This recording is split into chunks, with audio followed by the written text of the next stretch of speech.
Tommy Fleetwood has never won on the PGA. Yeah, cut his mic Damn off. right, the internet cut you out right there. I muted That's him. right, God. The internet cut you out as you're talking on Tiger. That's perfect.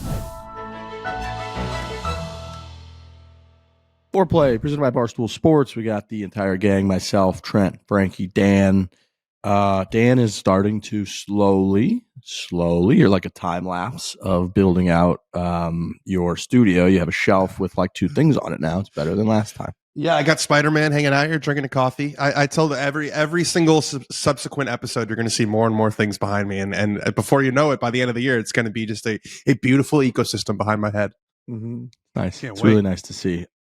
A couple scheduling notes for folks as we go into, this will be our last show of November 2023. And then we hop right into December. Obviously, Christmas time, Hanukkah, holidays, the whole deal. Which we love. We're huge holiday folks on the show. We've gone deep into Christmas many times. The first 3 weeks of December, leading all the way up till basically Christmas break, we're going to do 2 shows a week per usual. Christmas week, Christmas is on a Monday. That week, we're going to do 1 show on Thursday. And then the following week, which is New Year's week, we're going to do 1 show on Thursday, January 4th. New Year's Day is January 1st, Monday. And so there's a lot going on. We have kind of that whole week off beforehand, New Year's Eve that night, trying to rush, get out a podcast. I don't want our first show of the week to be first show of the year to just be a dog shit show where who knows what we're coming back from on New Year's Eve. There's usually Winter Classic. There's football. There's all kinds of good stuff going on that day. So we're going to do 2 shows a week per usual all the way up until Christmas week. That week, we're going to do 1 show on Thursday. The following week, 1 show on Thursday. And then bang, we're right into the new year. And we're off and running. So from a scheduling standpoint for the podcast, that's how we're going to roll. Videos. This week, I think we have the Lido is out today, Thursday, coming out. That's correct. The Lost Golf Course. I mean, this is one of the most hyped. We've been talking about this damn golf course for years, it feels like, on this show. Yeah, I think I immediately put it in the top 5 of golf courses I've played all time. Just because it's so different. It has no views. There's none of the views that I like to talk about. There's no water. There's no ocean.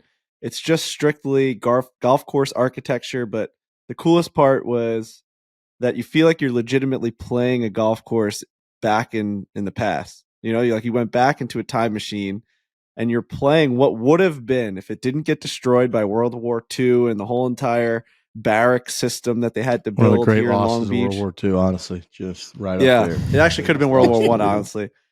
And we've talked about the story a ton, but like if that doesn't get overtaken by the military, it is legitimately a top 5 golf course in the world, renowned by the whole world, right? It's a world-renowned golf course if it doesn't get lost. And that's like a weird thing to think about, where when you're playing it, you're like, oh, like if this just survived the amount of time that it was supposed to, it would be an Augusta National. It would be a Cypress. It would be a, you know what I'm saying? Like that part to me Cypress was really is the overtaking. closest, right? I think it'd be like if Cyprus was just wiped out because we were at war with Japan in the Pacific and they or built Pine a base. Valley, right? Obviously doesn't have the tournaments, Yeah. but it's like it's known as the best. It's known as a top 5 in the world. It's not an Augusta because it's not having the Masters. It's not a St. Andrews, but it's in that category, just like Pine Valley is. You go on those lists, and Pine Valley is ahead of Augusta, and you're like, how the fuck is that possible? Well, the Lido was right there, and we got to play it. They took AI bulldozers and land scrapers and all of these things to move dirt around, and it's to the exact millimeter of what the grass and the mounds and the dirt were back in the 1930s. The guy that helped design it, he used like shadow imaging research where he looked at 10,000 photos and would notice that one mound in a photo from the original Lido would have a shadow casting on the ground at a certain time, which would mean that mound had to be a certain height. And then he would cross-reference that with the heat maps that they would actually be able to get, or whatever there was a plane that would fly over. It was and fighter it would jets, take right? you're talking about LiDAR, right? No, but this was back in like the 1930s and 40s. Yeah, it was a military plane would fly over and it would actually take a survey of the ground, and they would use that and cross-reference that with the fucking shadow referencing. So yeah, they've put some work into this place. And when you see the videos, I was looking over Brendan Jones's shoulder yesterday at the office, and it's his drone stuff. His drone work is the best he's ever done, I think. There's a couple holes on here with crazy entrances into the greens and crazy approaches, and he flies the drone as if he's the ball, like toward, like, you know, like ball level going towards the green, and you can really see the undulations, and it's amazing. It's an amazing place.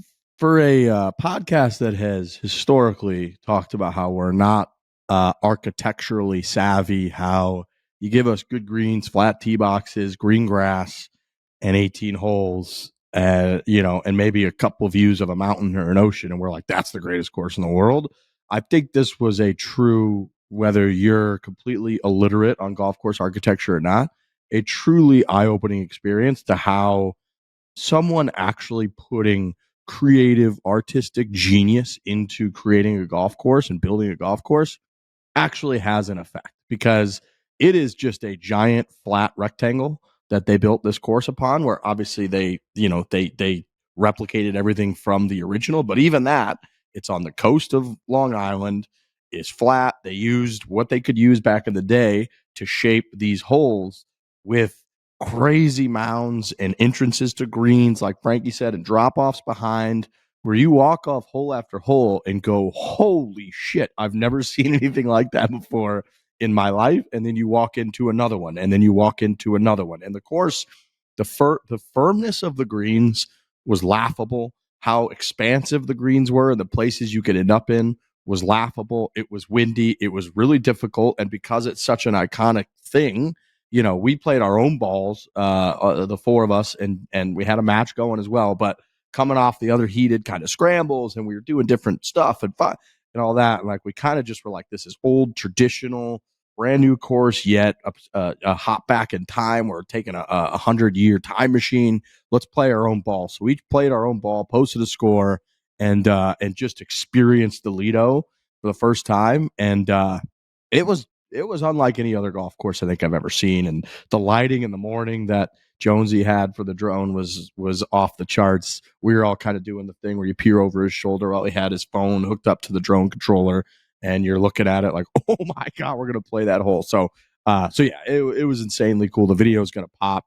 Hopefully people are into it, because I think this course is going to be raved about for a long time to come. This is a Cuck Danny week, because this was also I'm also not in this one because we murdered the three of you guys in Lurch. Oh yeah. So this is good. This is going to feed some conspiracies. I saw a few conspiracies online that Dan Rappaport's contract is up at the end of the year, and Dan Rappaport's not going to be around next year, and that's why he's not in the Tiger video.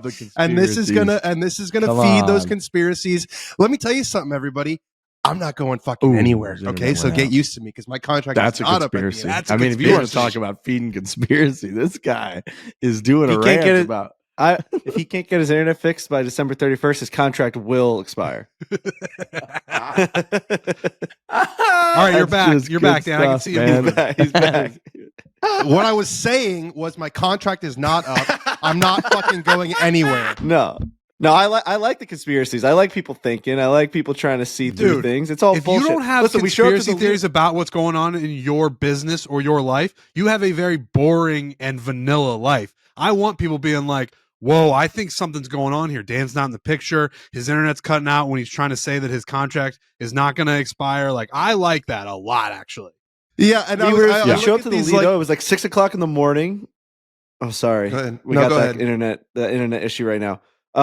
We show up at like 6 o'clock in the morning, and we thought maybe Jerry was going to stay with us. He ended up leaving. We thought we'd have 2. We could go 3 and 3. We ended up having 5, and they're like, you can't play 5. It's an extremely exclusive golf course right now. The place just opened up. We're not showing in our first video that anyone's ever filmed here in a full 18-hole video. There's no way we're showing that we can have a 5. You also have to play like every round you play there. You have to play with a caddy. It's no 5-somes like ever. It's very old school. There's no way they're treating it. So we got fucked. Yeah. No, I think it's like also kind of private too. It's like a little bit of a different situation. There's members as opposed to all the other golf courses at Sand Valley. I think are just like open to the public resort play. But the Lido it's kind of its own deal. It's like a little bit of a drive away. It kind of reminds me of Streamsong Black. If people have been to Streamsong, you got all the courses at one site, and then you've got like this totally different area. So it's its own little ecosystem within the larger Sand Valley area.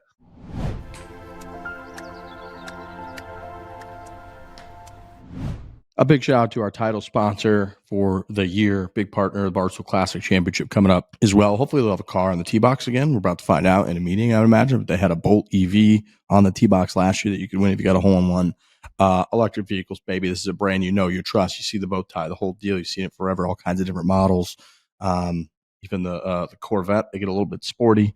The Silverado, you get manly truck coming around the corner like a rock, the whole deal.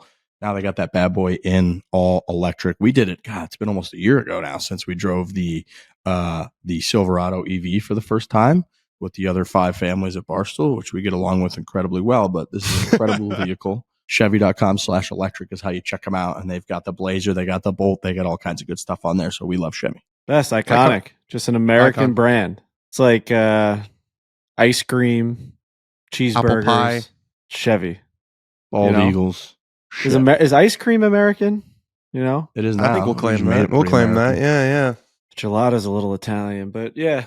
Maybe like the overindulgence on ice cream and putting sprinkles and fudge and all over it. That might be pretty American. I was thinking of Mr. Softy. Watching TV. I think that's American.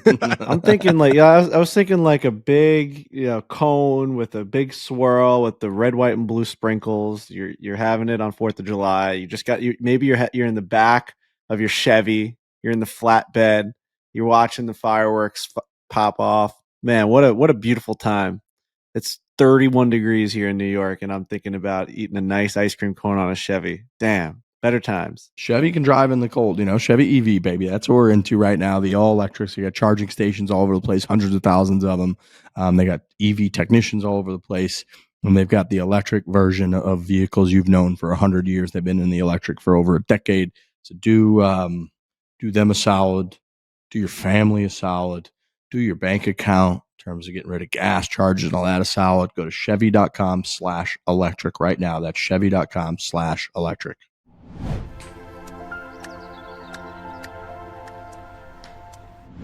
I still think there's a market for taking iconic golf course plans and putting them somewhere else. No investors have reached out since we talked about that at Sand Valley, so that's still wide open if people want to get in on that gold mine. But I really do think the Lido is opening the door for that, and half jokingly, but half seriously, where you just take like an Augusta and put it in Monterey, California, and have an Augusta on the water. I really think that's a cool idea. I do too. It's almost it's like in the movies where they decided to take these comic book like cartoons and turn it into a real serious movie where the Dark Knight Joker is like killing people by shoving their heads on pencils and shit. It's like it's taking something like you said, putting it in a totally different environment, but it's kind of the same thing. Like imagine if like the 13th hole at Augusta, like up the left side was just the cliffs of like of Monterey, right, of California or something, and that the 12th hole, that means you would be hitting like you are on the 3rd hole at Spyglass, where you're like hitting out towards the water. It'd be really, really cool. So that's PGA Tour 2K23 in real life. I mean, that's just you build. Yeah. That's what I was doing. When I built Butters Bay, I essentially took the routing of Augusta and Pebble Beach. I was going like every other hole, and I was just putting it into the type of terrain and golf course setting that I wanted. I was taking St. Andrews, Pebble, and Bethpage Black, and Augusta, and each hole is essentially the same type of holes that you would see at those 4 golf courses, just on the coast of what I called San Diego, a little island off of San Diego. Which it was. I remember someone asked me, "Oh, where is Butters Bay?"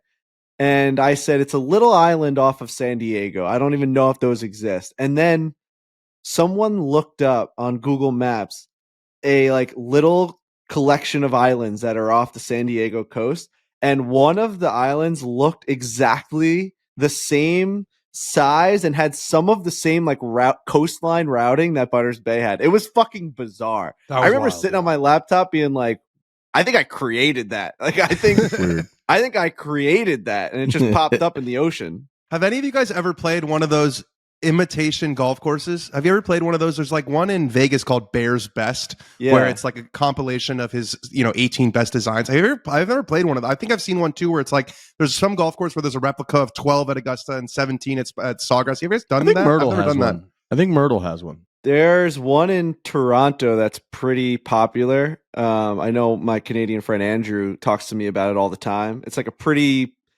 penny to play there. So, it's like a well-kept golf course. I think it's like $200, $300 around, but they have all 18 holes and every single one is like what you're saying. It's 12 at Augusta. It's the road hole. They've got like a little building, whatever it might be. All of it is a replica. We have a little 9-hole golf course here right by my house in Deer Park called Heartland. It's a 9-hole. I think it's 9 holes. It's a par 3, but all the par 3s are the most famous par 3s. They got a TPC. They've got the whole deal. So it's cool. I like when they do that. It could be gimmicky, but it's right. Like it's going to a Pop Stroke. It's like going to a Top Golf. It's like it's not. You know what you're getting into. You're playing an imitation golf course. You do run the risk of it being gimmicky, and I want to avoid that in this investment of mine. But it's almost hard to avoid. It's like. You need like the comic book thing was a good example where it's like Christopher Nolan took the Batman and made it dark and wow, people can't believe the characters in it. And it's so rich with detail. Like that's what I want. That's what I would want it to be. But you need to get a group of investors and build a world-class golf course in the state of Iowa. I think that's your next step in world golf. But Trent, you need Augusta National to like have their handprints on it. So I think it needs to be like a chain. I don't think someone can go and do their own version of it because that's when it becomes gimmicky. But if like Augusta does like Augusta Stamp National dash Monterey, and you're like, holy fuck, they're expanding. It's like when we get a Raising Cane's in Long Island, and you're like, holy shit, there's one coming to East Meadow, and there's a line down the road. You're like, how is that even possible that there's one in our town? And you see for months, there's cars lined up on Hempstead Turnpike just to get to Raising Cane's. That's what I'm thinking about with Augusta National is like, it's the same clubhouse. It's their stamp of approval. Right. Augusta National, if you're listening, which I know you are, if you are up to franchising the golf course of Augusta National, the one in Georgia, if you are up for franchising it, we want to put one in the state of Iowa. So you come to me. What do you think that fee looks like? What do you think that franchising fee looks like? It's pretty big. That franchising fee is going to be do some sort of there. rev share. Just get your boys at Augusta and Cypress, have them come together, a meeting of the minds, Augusta president, Pine Valley president, Cypress president, Trent Ryan, and we build a golf course in Iowa. Who says no? Dude, imagine dropping one of those in the middle of Iowa. People are like, what is happening? What's going on in Iowa? Now we've got all these people from the outside who call us the flyover states and say that we're just nothing but Midwest dummies. And we drop an Augusta National franchise golf course in the middle of our great state. That would really bring in some revenue, some tourism, really inject some life into a state that's already got a lot of life. But you're right. It needs a world-class golf course just like that. And I think this is the right idea. Yeah.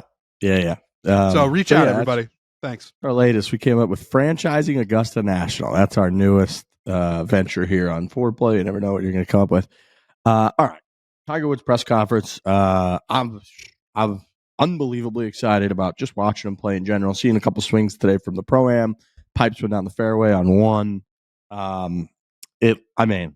It looked like when Jerry and Seinfeld would go down to Del Boca Vista and like visit his community down there in terms of the clientele behind the tee. I would have liked to see a little bit of a ruckus reaction. The guy absolutely smokes one, does a very quick tee pickup.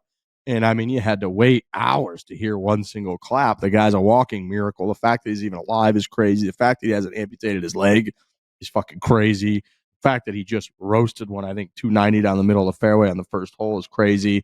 And those people were acting like it was like the 37th most impressive thing they saw that day. So that was driving me a little bit crazy. I was hooting and hollering from my goddamn computer screen or from my phone when I woke up. But the point is, press conference was Tuesday. We're recording on Wednesday, so we're going to keep calling it yesterday. But he did his presser on Tuesday. Biggest takeaway, I think, by far for people like us, was the fact that he said he could see himself playing a tournament a month next year. That's fucking bananas. That is very far off from over the last 2 years. He has said over and over again that I'll never play a full schedule. Obviously, playing 7-8 tournaments is not a full schedule, but the fact that he could play once a month, he probably won't play in January, he says, but if he plays the Genesis and then he plays the Players, he plays the Masters, the PGA, the Open, the U.S. Open, the British Open, if he plays all that and then mixes in maybe an elevated event and then plays a couple more, and then plays the Hero, I mean, he's playing that. But that's basically Tiger Woods didn't play that much more than that when he was playing a full schedule over the last 15 years. He kind of played once a month or so for the most part. And so anyways, that just got me unbelievably hyped up. If that guy, he never reveals shit about his schedule. I thought when they asked him that, he was going to say, oh, we're going to take it after this week and kind of see how we're feeling. And he just offered up on a goddamn plate. He offered up to the world. I think I could probably play once a month. The fact that he's that cocky about it, holy shit, that got me hyped up. That was my biggest takeaway by far. Yeah, he's clearly feeling better. You're right. He didn't play all that much, but I was looking back at 2018 and 2019. When he won in 2018, the Tour Championship, it was his 18th start of that year. When he won the Masters, he played so much in 2018. He was playing like not every week, but about 2 months a week. And then when he won the Masters, that was his 6th start of 2019. He made 5 starts between January and March. So if there's one guy who can do it and come back and contend, playing once a month or once every couple months, it's Tiger. But even Tiger knows that in order to get back into that winner's circle, he likely needs to develop some competitive sharpness. And if his leg is going to allow him to do that, that's a massive sign of progress. Yeah, the last time we had heard from Tiger, it felt like he was tempering expectations a lot, where it's like, let's just see how this goes. And he doesn't want to get too ahead of it. And even felt like a couple of weeks ago, we had heard something from him where it was like, I still have pain. I still have all these things. Cause we were like, this guy's going to, it was right after he caddied for Charlie the first time. And we're like, oh, he's going to win the Masters because he can walk the golf course. And his first quotes out of that were like, listen, I'm still in pain. Like, it's other things. It's a whole list of things up the leg. And now he's played a couple rounds of golf. You could tell that he's revving it up at home. We saw some crazy shit. Obviously, we're not going to get back into that. We're teasing the shit out of these listeners. But I think he's realizing, like, why do I have to take my foot off the gas right now in terms of expectations? I'm Tiger fucking Woods. When I set expectations, the world listens. And it's a card in his hand. When he shows up to a tournament and he lets you know he thinks he can win it, don't you dare tell me that every single guy in that field is not thinking the same thing. They've been thinking the same thing for 20 years. If this guy can win every single time he steps to the tee, and if he's saying it out of his own mouth, I mean, Tommy Fleetwood's shaking in his pants. We love Tommy Fleetwood. His knees are buckling. Credit to us. We saw right through those quotes from like a month ago, the ones you're referring to, where it's like, he was like, I don't know. I'm walking okay. I think the surgery worked, but I'm still in a decent amount of pain. And then he comes out to the Hero, and at least the clips that I've seen, it hasn't been a lot of walking clips. It's been a lot of swing clips. The guy looks healthy. He looks good. That swing is so smooth. Dude, it's so good. I went on a podcast yesterday with my old friends at Golf Digest, and one of the guys had an interesting conspiracy theory that with the TGL, Tiger decided about the decided Golf Digest Open. Tiger decided. I'm just going to keep going. Tiger decided that he's ready to play real golf, and so TGL was just like, yeah, no, like I'm back playing real golf. So that's what happened. Oh, is that a conspiracy theory? Yeah, he was like, Tiger said, I'm actually going to be able to play on a golf course, so we don't need to do this anymore. That was the conspiracy. I mean, we're obviously all very curious to see the walking videos from today and at the Hero. But yeah, going back to the swing, the videos of the swing, and PJ Tour just put up another one. He looks so good. I don't know what else to say. I want to see some walking videos, but the swing videos, if he can swing like that and walk, this boy's going to win. We get used to seeing other swings because he's not playing so much golf. So like you get so used to Rory swing and Sky Scheffler's swing and all these guys that are constantly on TV, Rahm swing and our swings. And you're like, we go for a full summer of just us playing a lot of golf, and we're filming, and people are, we see all these Spotify Wrapped numbers. People are listening to us for 70,000 minutes. It's a lot of golf without Tiger Woods. And then he hits a golf ball and you're like, that just looks different than all the other shit we've seen, man. I was slowly going through a swing today, and I'm like, it's fucking perfect. Like Grant Horvath like he really studies the swing, and we did a video with him, and I remember I took an Instagram story of him, and he was like slowly going through his swing and going through how he was like shallowing out and the whole entire deal, and how he's like getting his hips open and the club is following through and he's lagging. And Tiger just does it perfectly, man. I mean, he's hitting up on the ball. He has a little bit of a cut. It's like, what the fuck, man? This guy has not lost an inch of that swing. I don't even know what the terms of length would that be. Would it be an inch? Would it be an ounce? Would it be whatever? But he hasn't lost a thing. No, he really hasn't. And you're completely right, Frankie. It's like I just missed watching him swing a golf club. It is beautiful. It is what it is supposed to be. If you're a football fan and you like just watching either Josh Allen or Mahomes or whoever, like just sling it, and like that's just beautiful to watch. If you like watching Connor Bedard or McDavid or whoever just like snipe or like whatever, Steph Curry just bury threes from half court, it's like beautiful. It's just holy shit, that's what it's supposed to be. And man, when Tiger Woods just swings the club, you forget that at the beginning of this year when he couldn't even walk through 4 rounds of a golf tournament, that he was moving at 182, 183 with his driver in terms of ball speed at sea level at Riviera. So it's like he could still swing the golf club. It is nice to see when he said he couldn't really move for 4, 5, 6 months. He's got less mobility because they fused up that ankle. Is he still going to be able to move? And Todd Lewis was saying, people got to be ready. Like he still limps. But if he's relatively pain-free and he's swinging the fucking club like that on Saturday and Sunday, as he's still swinging it on Tuesday and Wednesday, like that motherfucker is going to be a problem. And clearly him committing or offering up, even like not committing because we're not there yet, but offering up to everybody he might play once a month next year is like, dude, that means he could just keep doing that swing over and over again. Of course he's going to be a fucking problem every tournament. Like how would he not be?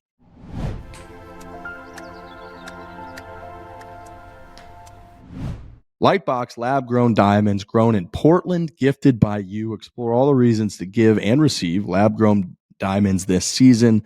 Is the best kept secret in holiday gift giving. Stunning stones, simply priced. Lightbox lab-grown diamonds are simply priced. They're proudly grown from 100% renewable wind energy at the Lightbox Lab in Portland, Oregon. After a good deal, but don't know, I'm sorry, are you out after a good deal, but you don't know where to start? Lightbox makes it easy. Fixed prices means the days of negotiating the jewelry store with uncertainty are gone. I imagine, Frankie, that process is a nightmare because I haven't gone through it before. Yeah, it is a nightmare. This was before I knew about Lightbox. I did not, had I known, I probably would have went this direction. It is, I've gotten my hands on a couple of these lab grown diamonds, and they are truly incredible. I mean, they're so nice that I had to like give them back. Like we did one for an ad read, and they're like, you need to send that back to like Alex Bush so that he can make sure that it's like in a safe place. By no means are these not nice. Like they're different and they are beautiful. I mean, absolutely beautiful. And it's I didn't understand the whole thing until I got my hands on one and I was holding them in the palm of my hand and I'm looking at them and I'm like, how could anyone not go this route? It's like, unless someone puts you through like a lie detector test, you would never know the difference between anything. And it's lab grown. It's amazing. It's an amazing invention. It is just the giving season. Everybody knows that's a romantic season. You're seeing all kinds of engagements and photos, family photos popping up, Christmas cards, holiday cards, the whole deal. It's that time of year. Everybody knows it. You sense it. You feel it.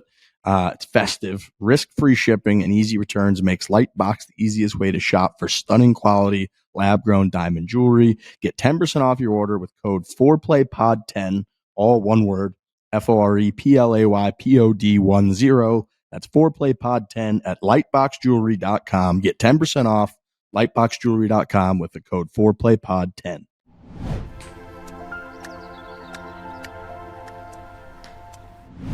It's that you mentioned that no one was clapping or anything. That place, Albany, where the golf course is this week, is not a real place.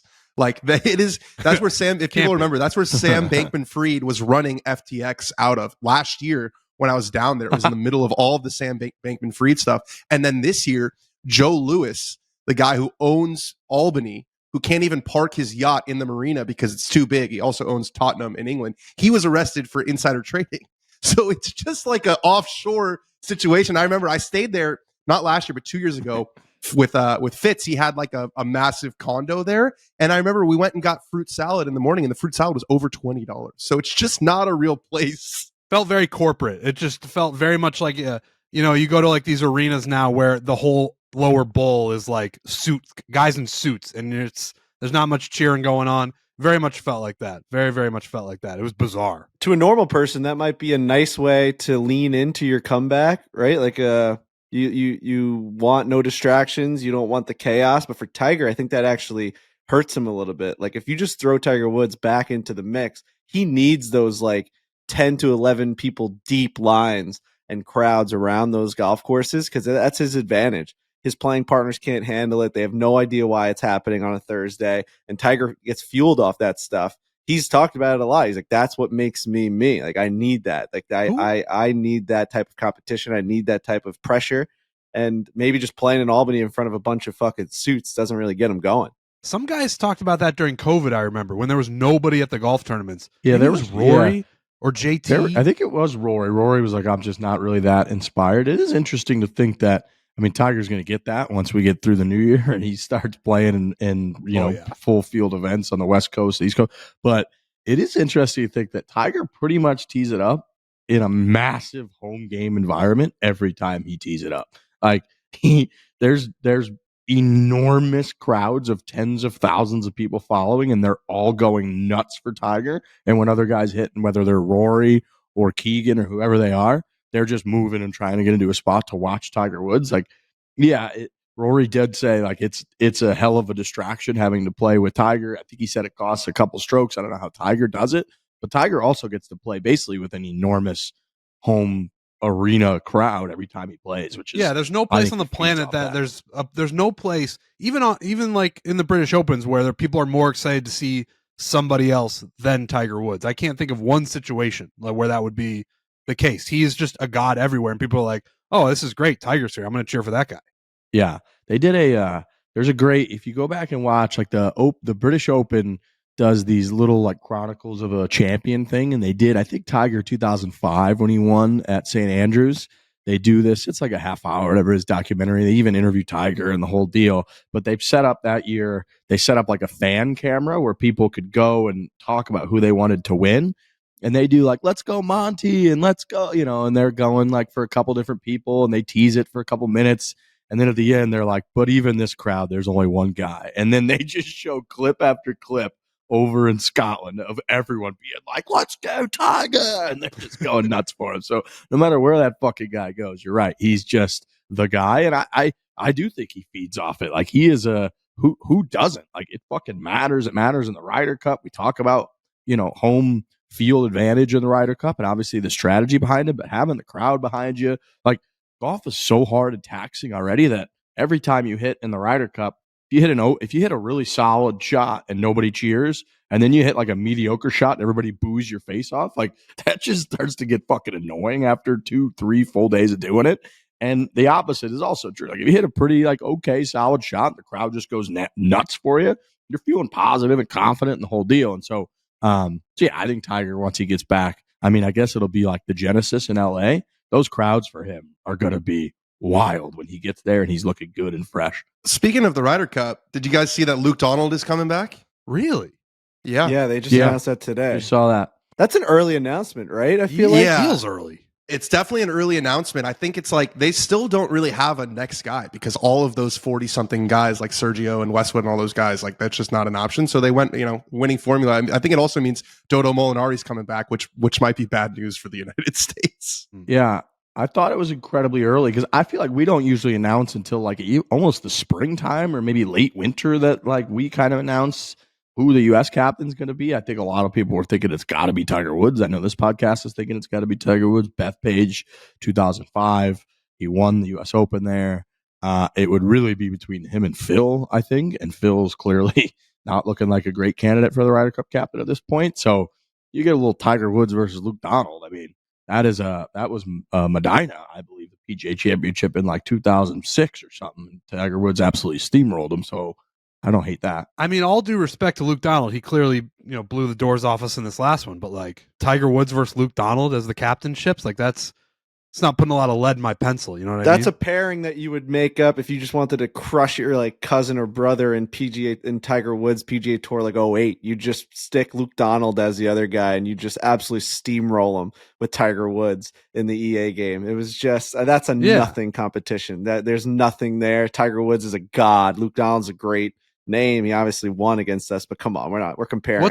What was our dream scenario? Was it like Tiger and Sergio? Tiger and Sergio, I think would have been box office, especially because Sergio's history with the New York fans. If you look back, it was at Bethpage where he was doing all the re-gripping, and they were counting. They were like 1, 2, 3, 4. So I don't know if they trusted him in that environment. I think he might have lost his dome. They were doing the hit the fucking ball, like screaming at him. There's like all kinds of unbelievable clips on YouTube of Sergio just getting berated by the Long Islanders. But yeah, Luke Donald, I saw that he's back. I mean, I think it's a no-brainer choice for them. You don't see him go back-to-back particularly often, but like you just said, I mean, this whole like 15 years of Ryder Cup captains for them are just gone. They went to live. They were told that they're going to get stripped or fined of their membership.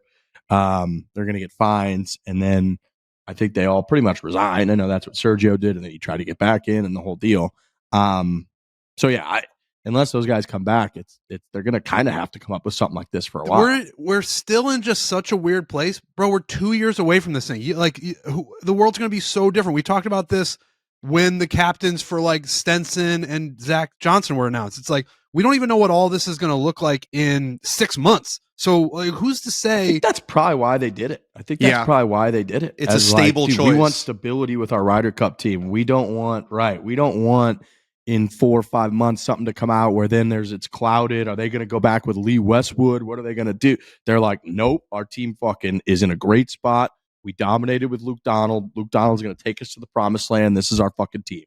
Well, I'm hearing that Luke Donald might be accepting an offer from Liv, so that we can break that news now, and he's not going to be able to be the captain anymore. That would be all time. I have another offer. If Luke Donald's getting offered by Liv, I have an offer. If Tiger Woods is the captain at Bethpage, I would like to offer up Borrelli's Italian Restaurant as their home base for all captains meetings, dinners. When they had the Ryder Cup in Italy, they're on the Spanish Steps. They're on all these incredible places. You come to Long Island, you come to Bethpage. How do you not go to Borrelli's Italian Restaurant since 1955? What are you, nuts? How close is it? Close? What's the driving time? It's like 14, 15 minutes right down Hudson Turnpike. We were going there for guys were going there for dinner during the fucking U.S. Open or the PGA Championship. Faldo, we had Dewey, we had Kiz, we had the whole we had the whole squad over Charlie there. We drank Hoffman, whiskey. Yeah, Charlie Hoffman. Dude. We had that was pre me drinking whiskey because I actually like really enjoy whiskey and scotch and bourbons now. And oh yeah, I'm like starting to really develop a taste for it. It's not an issue, it's not a problem, but like I'm starting to like the taste of them, right? Like I enjoy a nice scotch, and I don't know if that was Bunna Habens to do because I drank so much I couldn't even play the golf course the next day. But I broke the seal somewhere.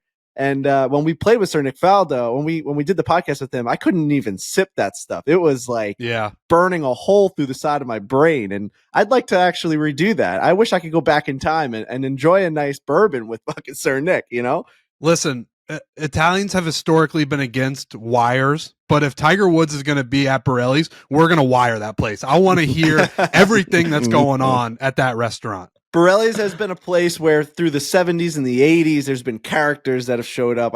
From all different walks of life. Seinfeld. I mean, it's insane the amount of people. Whenever the Coliseum had a huge guest, they would come in the night before. We would like close the place out. The Islanders back in the 80s, they'd come and we would have them at the bar. Just the most recent last 2 runs when they made the Eastern Conference Finals, I was locking down the back of Borrelli's. We would have the place fits like 250 people. We would have 500 people all in the bar and in the front room. And I would push everyone out of the back room, lock the doors to the back room. We'd put up bed sheets on all the windows on the sliding glass French doors that were going into the back room. We were pinning up bed sheets so no one could see back there. And we were funneling the Islanders and Joey LaCava through the back bushes of the TD Bank into the back door through the kitchen. You had Brock Nelson and Ross Johnson, all these guys from the Islanders, they just beat the Bruins in the division series, and they're coming in to Borrelli's, and we're enjoying drinks, we're popping champagne.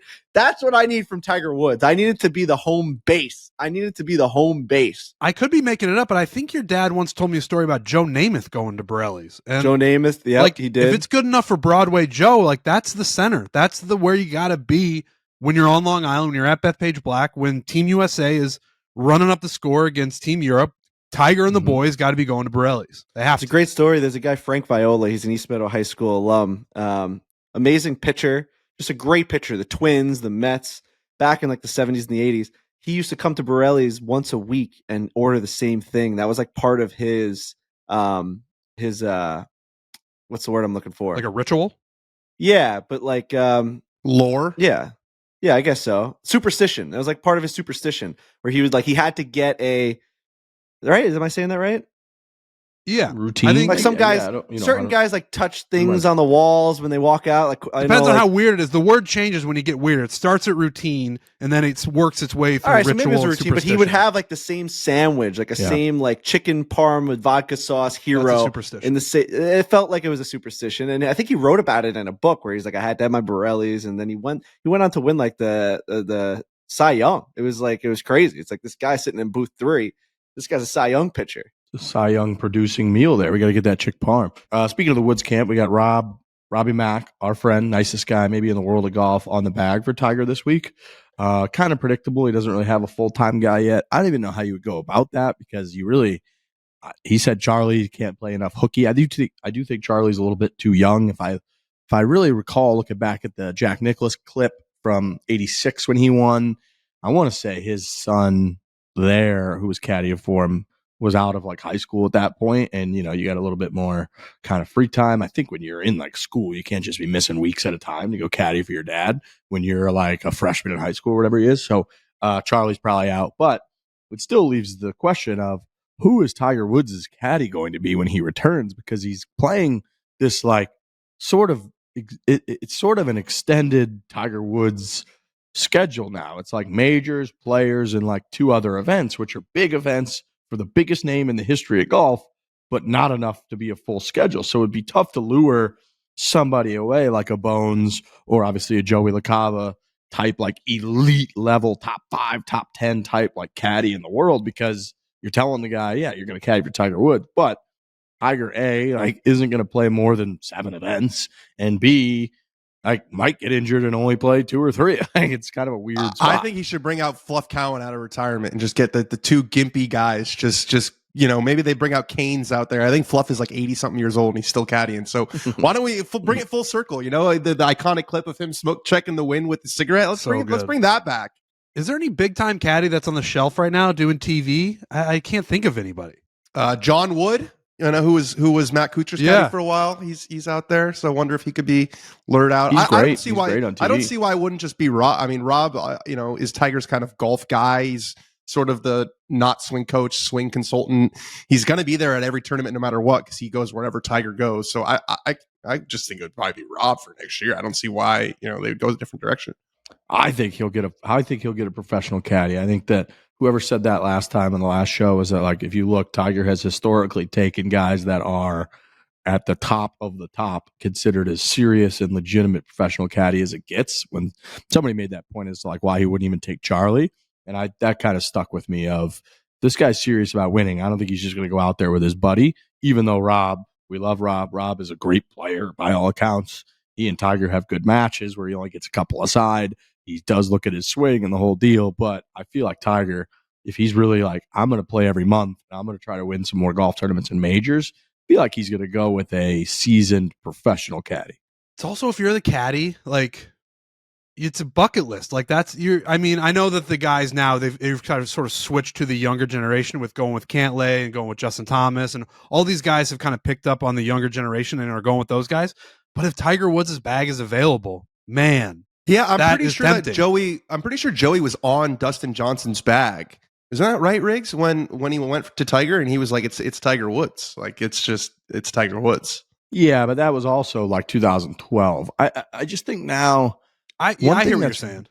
one thing that's really tricky about it now is how much money these guys make. Like by being on Patrick Cantlay's bag, Yeah, who he's is playing going to make 10 designated $30 events. million a year, or whatever it might be, where Joe is then, going to be guaranteed to make $2 to $4, $5 million a year versus Tiger's bag, where it's really cool, but like you ain't making that much money. Like Tiger, you know what I mean? Like Tiger's, even if he pays you a good couple $100,000 a year, which is awesome, like his earnings aren't going to be that high. Even if he wins a couple tournaments, they're not going to be anywhere near what a pretty solid top 20 guys bag is going to be worth. So it's cool, but it's giving up potentially years of major earning years for these guys. Yeah, but he's rich enough. He should just pay them a salary.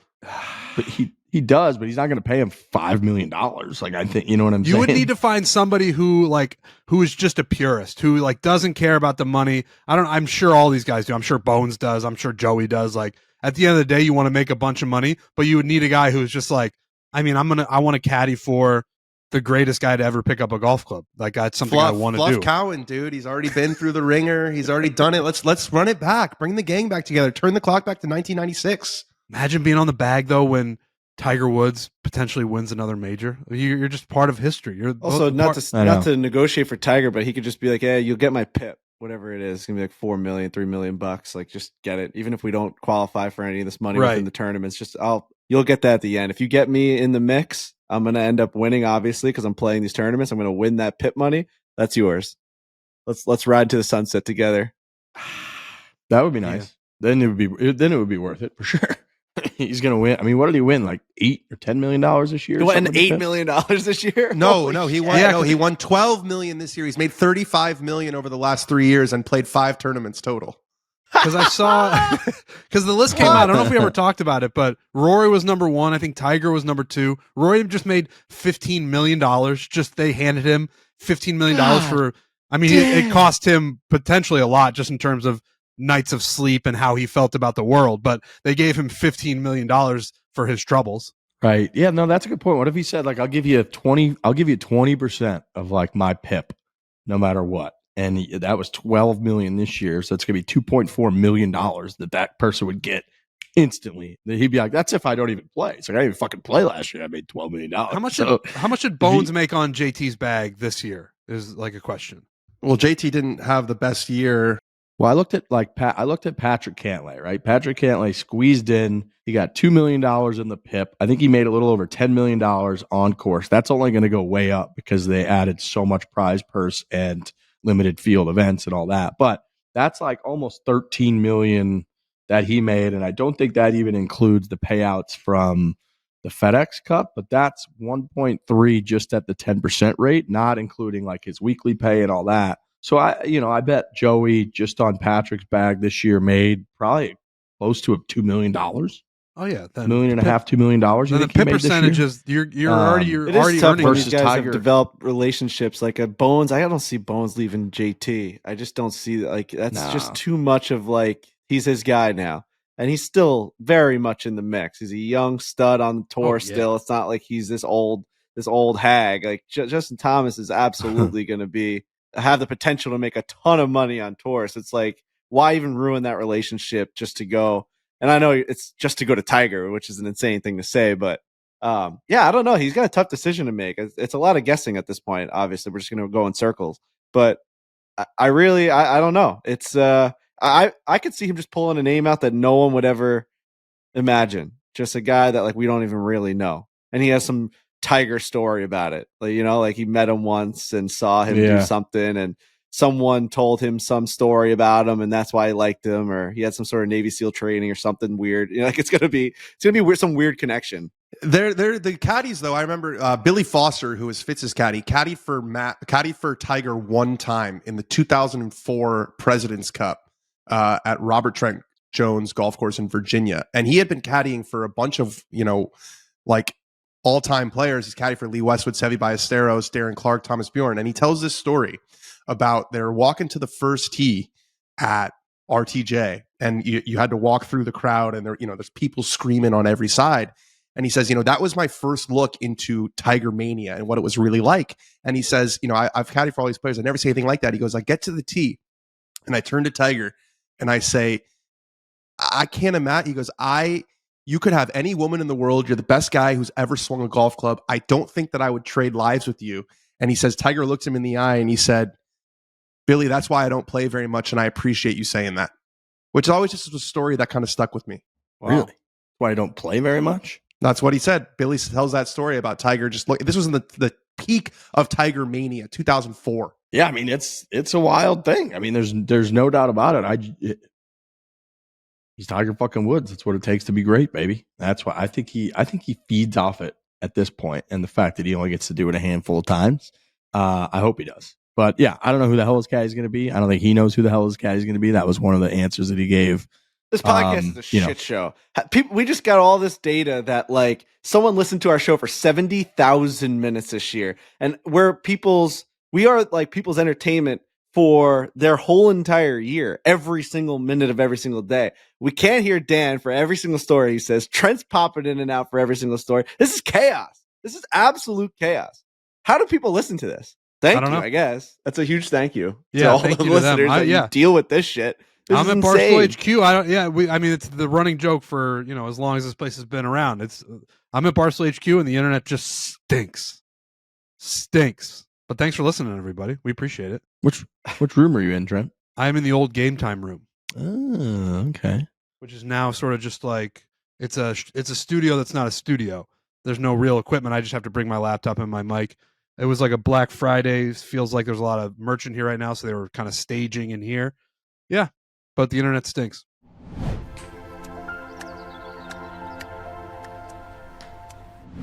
The all-new P790 irons from TaylorMade are all about what's inside with AI-optimized weighting and speed foam air on the inside. Every iron is uniquely designed to perform exactly how you need it to. Look, I've used a bunch of different irons in my day, different companies. We've been through different fittings in my life. See this commercial, see that commercial. The TaylorMade irons, especially this newest series that they've got, P790s I have in my longer irons. They look clean, yet everybody wants something that looks like what Tiger Woods has, but you don't actually have to like hit it. Something that's that thin and that pretty much impossible to hit, or if you don't hit it in the sweet spot, it's a thud and goes anywhere. These P790s from TaylorMade, they look so clean and so like you can just carve it wherever you want. Yet they've got that forgiveness. They've got that little meat behind it that everybody kind of needs, I feel like. They've got the sharp line that you're looking for in a player's iron. Yeah. So it's like a player's look. Someone sees that golf bag, they're like, those are some serious irons. Little do they know that they help 20 handicaps. Yeah, I've taken a 10. I've taken my handicap from over a 10 to the lowest point. It was like a 4-1 over the summer, all 790s. And we've gone probably 3 times to the Kingdom since I've had the 790s, and I've yet to come out of them.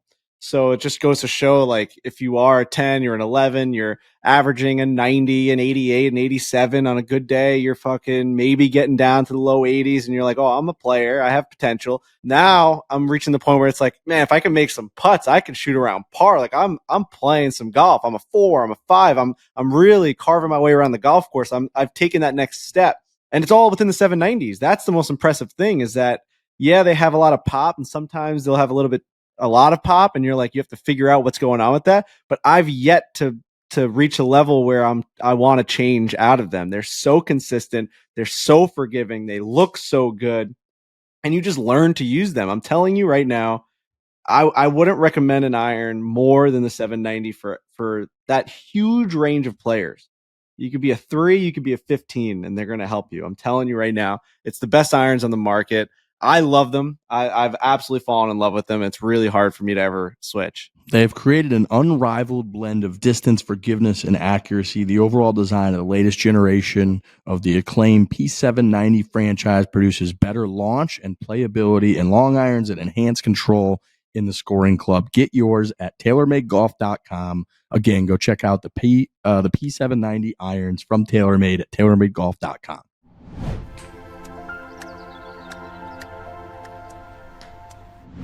On a more positive note, I saw our producers got over $1 million total dollars. I think Barstool as a whole did over about 675,000 or so over the goal. Dave did a match from, I think, 10 p.m. until midnight, which ended up being $375 or something. So ended up being just a little bit over $1 million split amongst all of the producers and social folks. Ended up coming out to about $10,000 per person in just a Cyber Monday, Black Friday bonus. Very well deserved for all those guys. That's fantastic. Just the 10 grand bonus. Shout out to Dave, who just matched and put up almost, I think, 400 grand of his own cash that he's basically just paying as a bonus out of his own pocket to all the producers. And then a huge thanks again to obviously everybody who bought stuff for play. If people saw Dave's clip on Barstool Radio, coming after us left and right, but we stand tall as pretty much the top of the charts when it comes to slinging merchandise. So we appreciate the hell out of that. We were, all the listeners, Foreplay fans who are getting through this complete shit show of a podcast right now are the reason that, a lot of our guys are getting a pretty damn good bonus. So we appreciate that. They appreciate that. And Bush, what are you going to do with 10 grand? You got any big plans? How many? Nice little. I have no idea. It's awesome though. I appreciate everyone for buying some merch. Pretty cool. He's gonna buy one Taylor Swift ticket with it. That's just all he's gonna do. Right. Just one. I'm gonna buy one. He's gonna go to like London. Brazil. I got a big laugh out of your Spotify year-end top. It was all 5 Taylor Swift songs, and you wrote "No one else even had a chance." Yeah, it's iconic. That's our guy. Dude, my Spotify rap this year was infiltrated and ruined by the Barstool Classic. So we go to a million Barstool Classics, and I play the Chicago Bulls theme song for every single golfer at every single city that we go to on the first tee. It's their walk-up song. I'm on Spotify. I hit it. I sometimes play it 3-4 times in each group. And it was like my number 3 song played this year because the amount that I hit play on the Chicago Bulls theme song. And then it was like The Sport Machine was like my number 2 artist of the year. And that's just whoever makes the Chicago Bulls theme song. So yeah, it was tough, but Green Day squeaked it out, thankfully, because I listen to Dookie every single day. But Green Day was your number 1. Yeah, Green Day, Foo Fighters, and then The Sport Machine. Then Taylor Swift made it in my top 5. I think probably also because I play a lot in the house and Hannah listens to it. We went to the concert. We did a lot of prep for that. Yeah. And then Zach Bryan, I think, was up there as well. So he was my number 1. Mine was Morgan Wallen, Taylor Swift, Eric Church. Eric Church is always up there for me. He's like my top guy every year, but Taylor Swift was number 2 for me. So clearly, wow. I mean, not hard. I went to the concert too, so I was doing a lot of it. But yeah, Bushman's not alone. I mean, we make fun of him a lot, which is great. It's a good time. But Taylor Swift. I was in 0.5% listeners this year, which definitely went down from last year because everybody is listening this year. I think I was 0.05 last year. Who was higher, you or your girlfriend? Because I know she's a massive Swiftie as well. Well, she had Apple Music and then changed to Spotify like 3 months ago, so her stats are all messed up. It's also like when you have Taylor Swift in your top whatever, you are fighting against the most competition in the world. Most fanatical. Because she is the global superstar. Like my number 4 is like West Side Gun. I'm not fighting that many people for him to be in my top 5. But when you're fighting Taylor Swift people, it's literally there's 7 billion people on the planet. You're fighting against 6.5 billion people. Yeah, I thought about that as well. Like I was 0.5 listeners for Green Day, and I only listened to like 2,000 minutes. You'd have to listen to 100,000 minutes of Taylor Swift to be like in the top. You know what I mean? Like you're competing against absolute sickos, like the craziest of the crazy. I think I was like 40,000 minutes, and I was still only 0.5%. 40,000. Yeah, there's got to be people who just listen to her exclusively all year. There has to be those people. All day, every day, the whole year. I in my house, like we have speakers that all connect, and it's Amazon Music because you could just talk to Alexa. So I play a lot of that. If I got an Amazon Spotify Wrapped, it would all be like Frank Sinatra, Dean Martin, like basically the Rat Pack. That's all I listen to in the house. That would be a funny list, honestly. That'd be so fucking Italian. It'd be so stereotypical of me to have Frank Sinatra my number 1.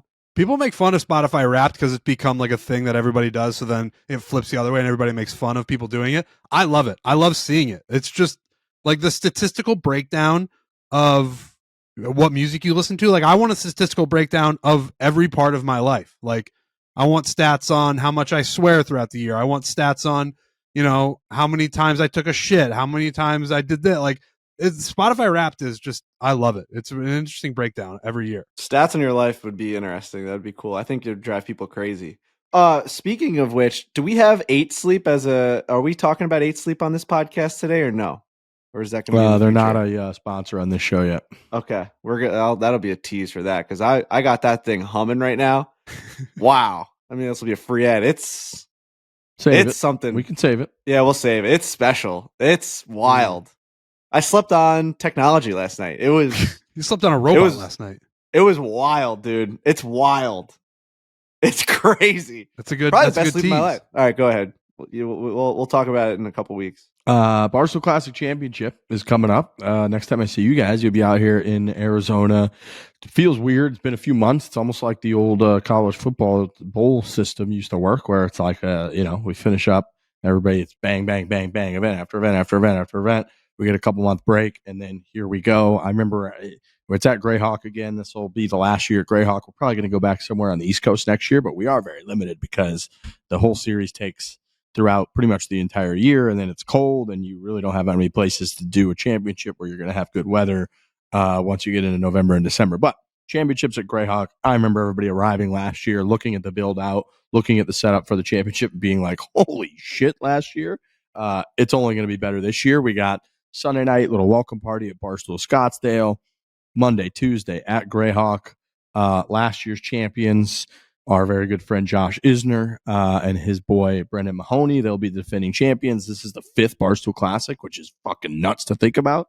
And then the big takeaway from that, so obviously people truly, the whole deal, you're going to be seeing a lot of it. The festivities are awesome. We do a under the lights closest to the pin contest from the 10th tee to the 18th green over the pond. On Monday night, they call it a dry heave. It's kind of a tradition they have up there at Greyhawk. So all kinds of cool shit going on. My dad's flying in for it. So Papa Riggs will be running around. He loves to just chit chat with people, and drink Trulies, which is, as a Missouri boy who like shoots and kills shit all the time, I always laugh at him walking around like drinking hard seltzers and just being very into it. So yeah, we got all that going on. And then we have the schedule for next year is pretty much set. We're finalizing some contracts. But the Barstool Classic schedule, we do 25 events around North America.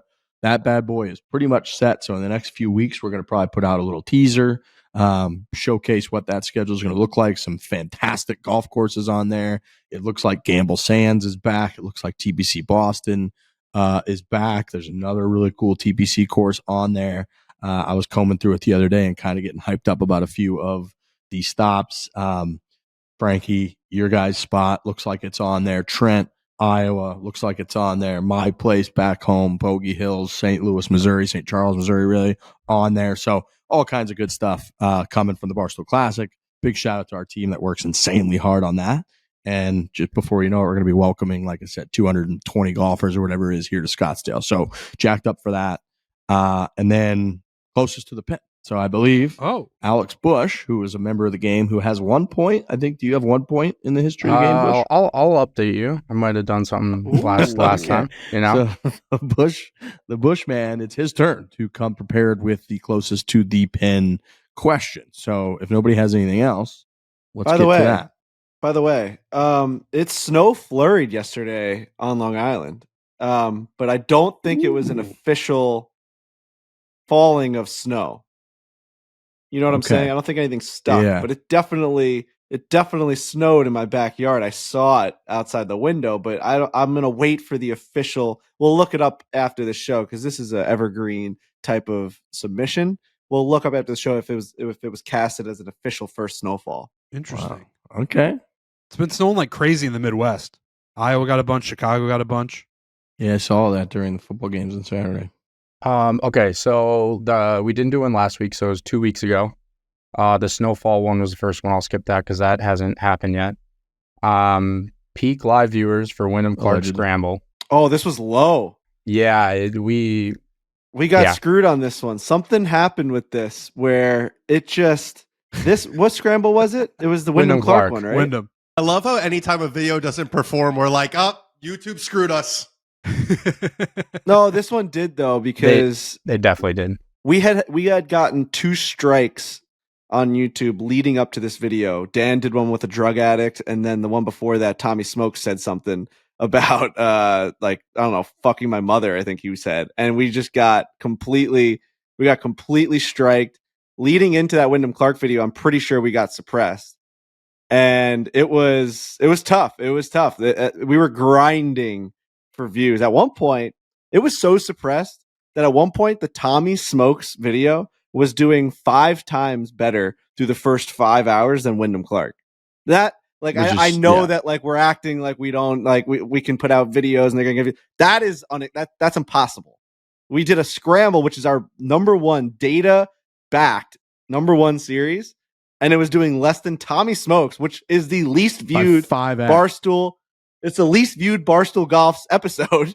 Was doing 5x more than the U.S. Open champion playing us in a scramble. So something had happened, and it's unfortunate. We talk about this all the time at the office. YouTube can just decide on who watches your videos and who doesn't. Yeah. If they feel like your content is not acceptable for your viewers, they will literally hide it from them. Dude, I was talking to Brendan Jones actually before we hopped on the podcast.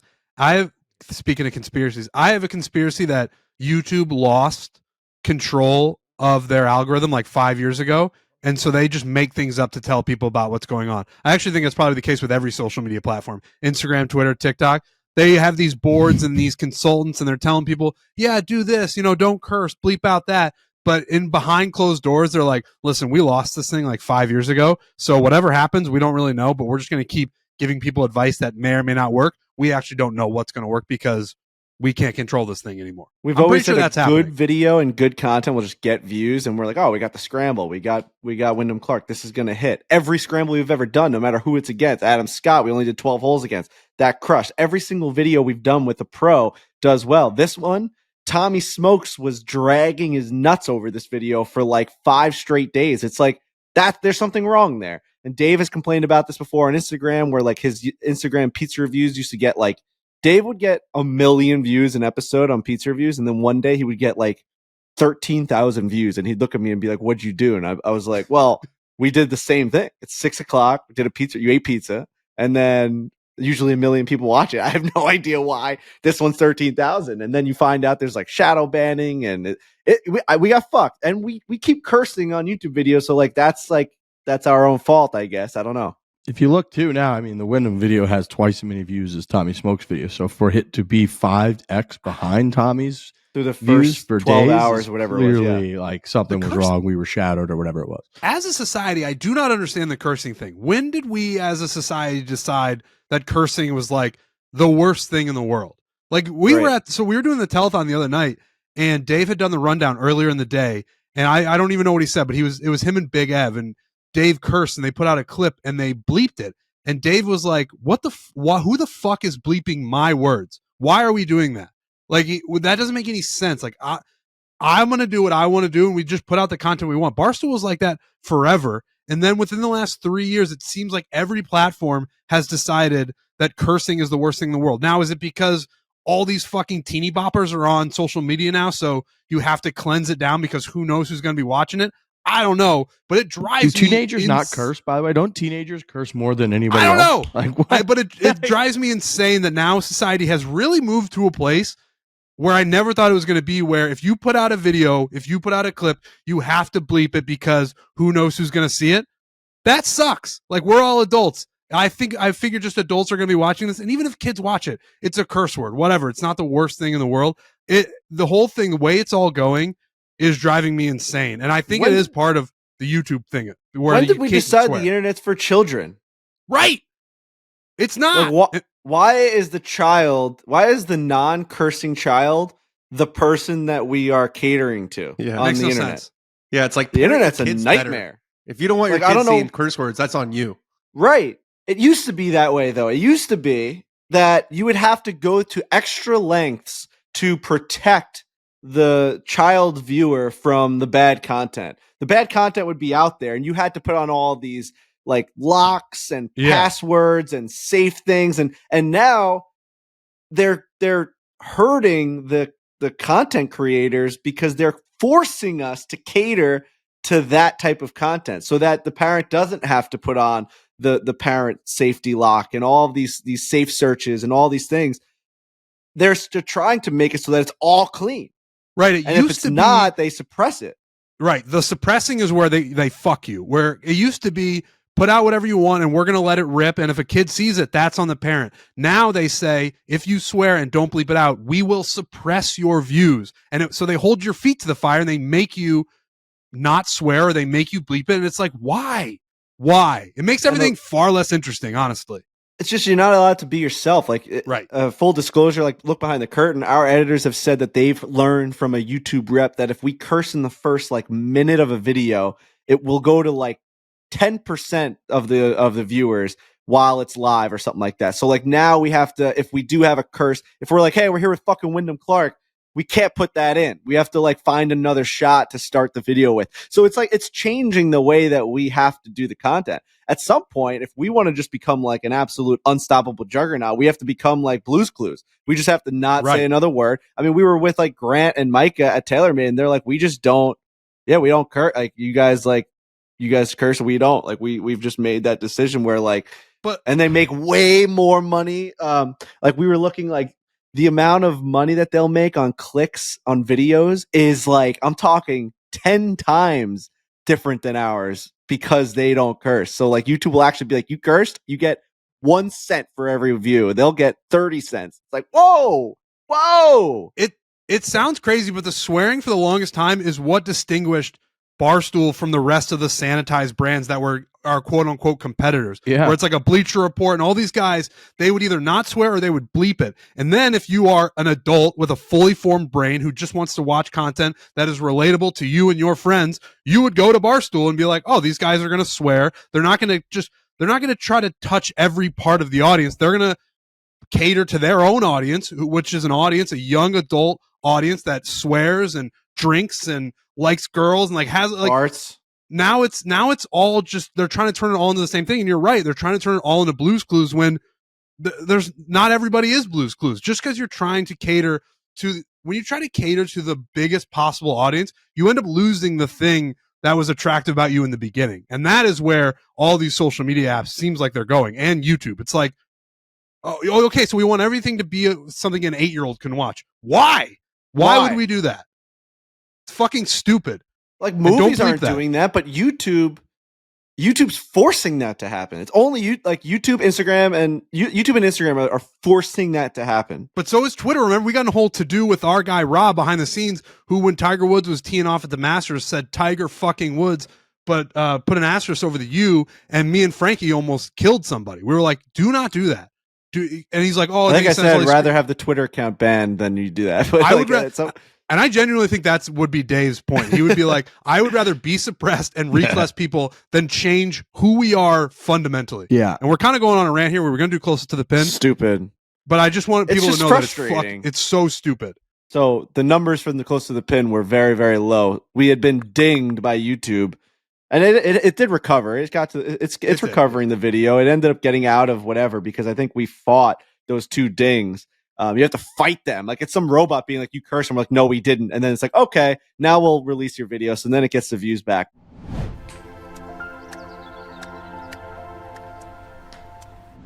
For us, golf is simple. We're out there to have a good time. It could be difficult. It could be very difficult. Somebody could be late. You could be late for your tee time. The starter could be annoying. You could be hassling you for no reason.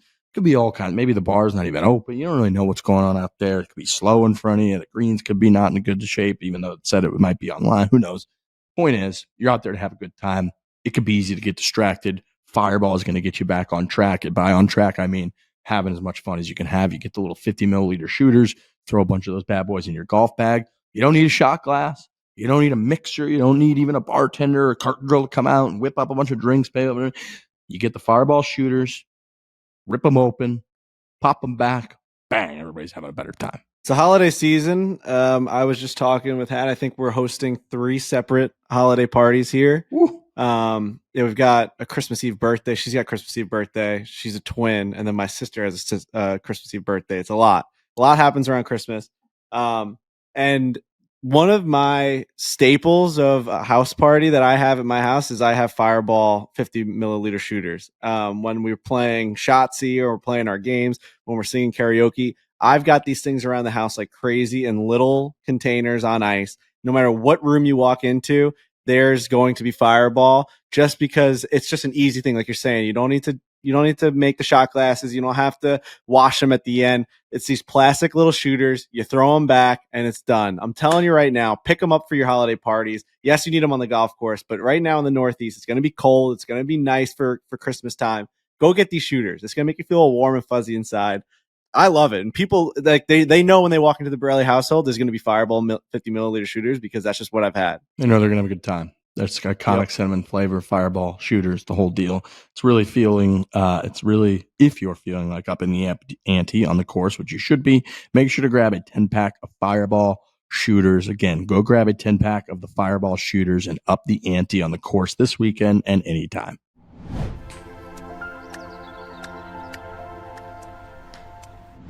All right, go Alex Bush. We're sorry for going on that long-winded rant. It just had to be said because the number was ridiculously low. Yeah, I mean, it was definitely like the lowest premiere we've had for a scramble by far. Our peak live viewers, Riggs 5,100, Frankie 7,800, Dan 7,500, myself 5,600. Riggs won that because the peak live viewers were 3,281. Yeah, that's crazy. Move on to the next. Okay. JJ Spawn score in round 1 of the RSM Classic. Oh. Riggs 69, Frankie 67, Dan 70, myself 69, and he shot a 68. So both 69, 67 tie and win. So Frankie, Riggs, and myself all got a point. Oh, a little tie for JJ Spawn. Very nice. Good one. round. Good little round out of him. And then the last one was points for the Jets against the Bills 2 weeks ago. Oh, Great game from the New York Jets. Great offensive juggernaut. I think I said 21, dude. You did. Riggs said 10, Frankie 21, Dan 13, myself 17, and they scored a measly 6 points. So Riggs took that one. Another one. Come on, 3 for 3. That's crazy. So now the totals: Dan in first with 9, Trent and Riggs tied for second with 8, Frankie with 5, and I have 3. All right.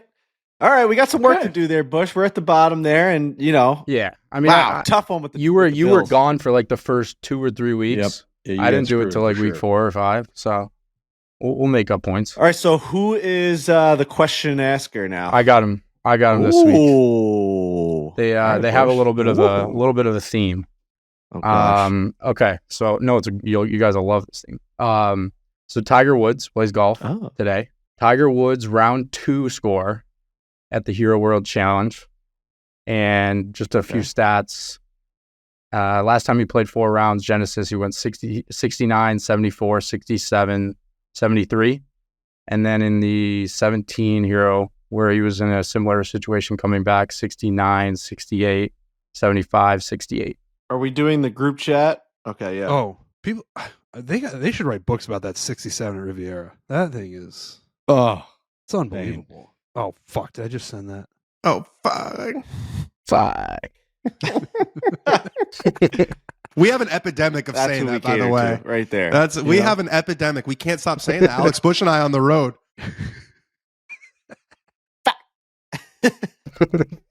Right. That's right. Frankie's right.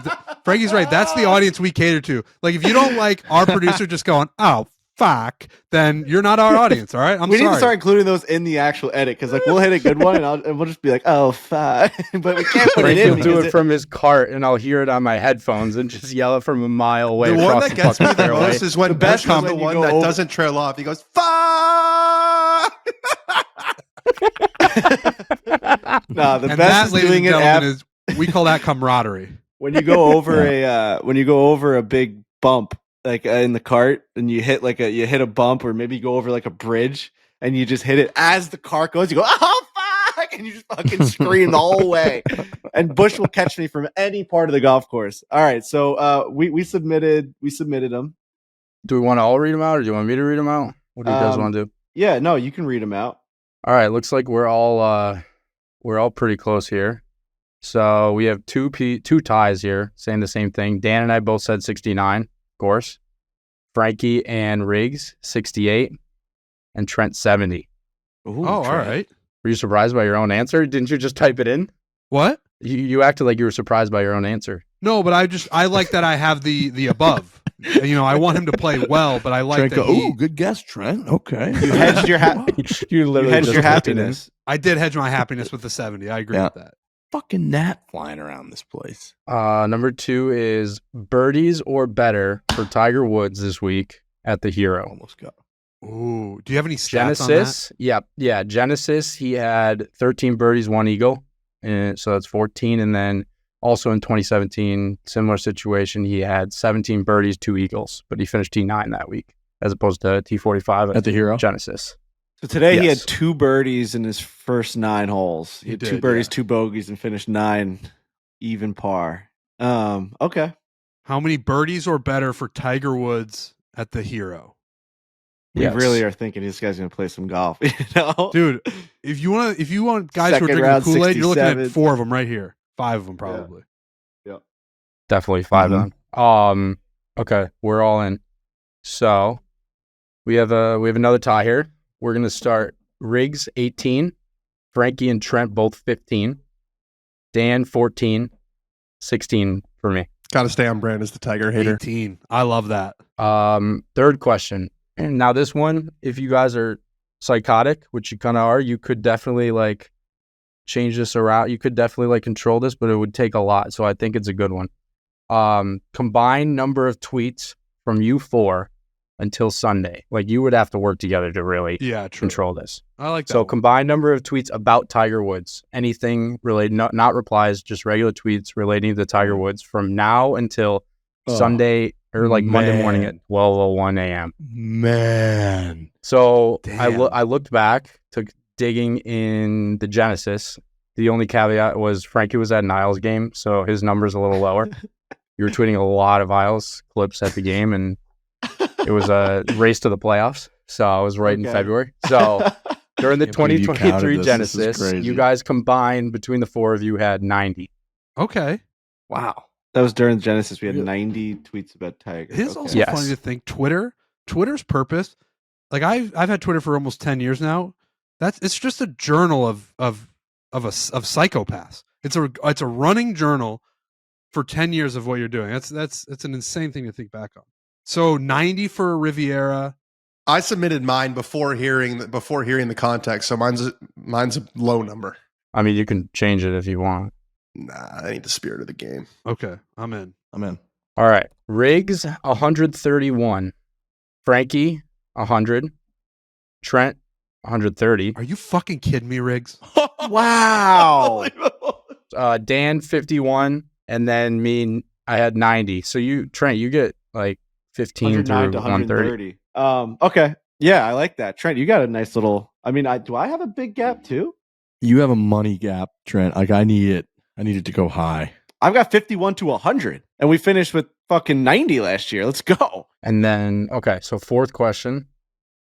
We all, maybe not Dan, think Tiger Woods is going to win again. Yep. The date of the next Tiger Woods win on the PGA Tour. Wow. I mean, I thought we were going like a long range with the snow. Does PGA Tour champions count, or does it have to be PGA Tour? PGA Tour. Jesus. What a dog shit question that is. No, that's a great question. Wait, so the date of his next win, we're saying? Yes. I mean, come on, dude. We don't even have. Do they have the next year's schedule out yet? Yeah, this is hard, right? Because you don't even know when the tournaments are going to be. That's the whole point. Yeah, I guess you just. Oh man, Oh man. Okay. the silence is guys thinking. You know, it's just a lot of guys thinking. I'm thinking hard. Sorry, everybody. We cut out the silence. Don't worry. Oh, you do cut. Yeah. I feel like I know what Dan did, which is honestly inappropriate. I know what he did too. Scumbag. She's not going to get a point. Tommy Fleetwood has never won on the PGA. Yeah, cut his mic Damn off. right, the internet cut you out right there. I Cut it. muted That's him. right. God. Hey, God, cut him off. Yeah, I mean, the internet cut you out as you're talking shit on Tiger. That's perfect. Mm-hmm. All right. Are we on? Yeah. Okay. Frankie, April 4th, 2024. I said April 14th. Oh, 14th. Sorry. 14th, 2024. I just didn't want to do the math on seeing when the next one was. Yeah. That's what Riggs did. April 13th, 2025. Trent, February 18th, 2024. I think he's going to win Riviera. Myself, June 9th, 2024. And Dan Rappaport, never, never. Boo. That's just What happens first? Dan gets good internet, or Tiger Woods wins a tournament? I think on if he tour? wins, Dan should get a negative point. Wow. He Fuck. looks good, man. He looks good.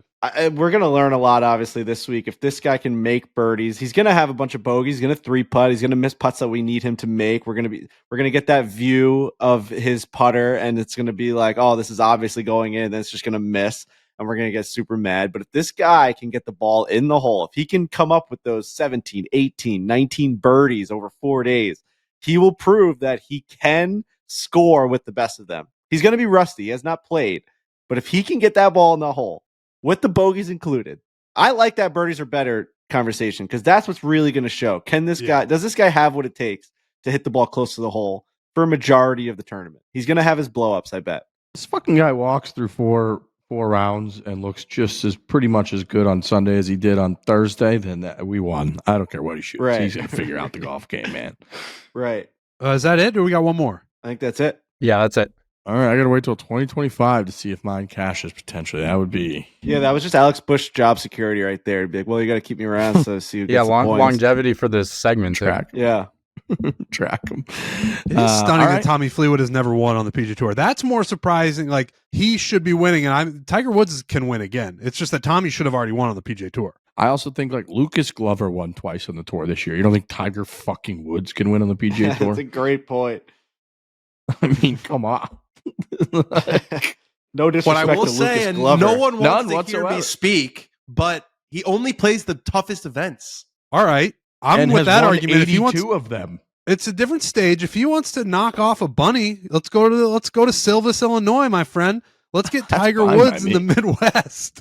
Get him down there, dude. Dude, the scene at the John Deere Classic, if Tiger Woods showed up, I mean, he's played it early in his career, but obviously it's been a while now. But that place they'd shut Could down you the see- whole fucking part of that country. Maybe he rattles off like a 3M in preparation for something else. You know what I mean? Maybe he's like, he misses one and then like has to rattle off a random tour event Well, that was in preparation for a big one. That was like what JT did when JT was like, I just got to play a tournament. I got to play and play Right. well at the tournament. He ended up missing the cut of the 3M. But I'm saying, like, just knock one out. You know, I'm with you.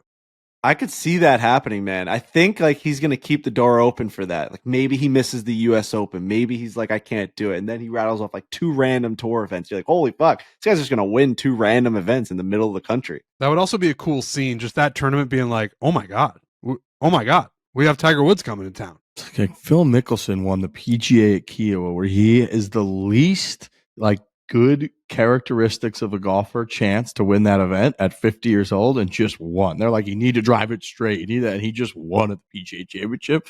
Like Lucas Glover won twice this year. I mean, Tiger Woods can win a fucking tournament. You want to know who two guys who Jeez. have a sharp eye for who's going to win a tournament and who isn't? It's me and Frankie Borrelli. We were at Kiowa and we saw Phil Mickelson at the end of the range grinding That's right. for like 6 hours. And we walked away and said, might even said on the podcast, said no chance. There's no chance that guy is even competing. Probably going to miss the cut by a million.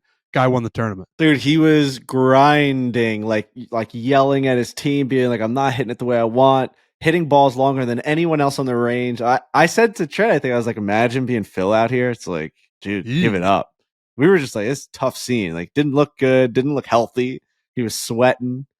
Yeah, that was, he got fucking won. Dude, that was like the same year I think that he played. I think that was like 3 or 4 months after he played in the AT&T Pebble Pro-Am with Max Homa, and they played Pebble together. And Max told me after, he's like, I've never seen a professional golfer be that bad at golf as Phil was. Like, I can't believe he's still playing. And then like 4 months later, he won a major championship. Max was like never finished top 10. So it's just, dude, these fucking guys, Phil, Tiger, and they just got it, dude. He can figure it out. You give him a couple good rounds where he feels good that week, and he wakes up on Saturday morning and he's only 2 back or something, and he's in like 3rd, and that motherfucker is just going to find a way like he did in 2019. Who was Phil battling at Kiowa? Why am I blanking on that? Was it Brooks? Dude, he was with Brooks in the final group, but Brooks kind of faded, and then There was one other name that was really like a couple back from him. It might have been Brooks and somebody else tied for second, I think. I'm trying to look it up. I like my brain just does not work. I remember Padraig Harrington remember finished that? fourth that week out of nowhere. Also, Brooks That's was the guy awesome. who was making the charge, and then he birdied the first hole, and Phil bogeyed it, and everyone was like, "This is over." And then Phil wiped the floor Yep. with it. Yeah, And you then hold Phil out chipped that in bunker on shot. what hole did Phil chip in on? It was I think like it was that was the early. turning It point. was like felt 4 or 5. It was on that par 3. Dude, So Louis the- Oosthuizen. So Yeah, the top 5 was Phil, Brooks, Oosthuizen, Paul Casey, Padraig Harrington, Harry Higgs, Shane Lowry, and then Abraham Answer in 8th place. So yeah, it was Brooks. Probably what I'm thinking about.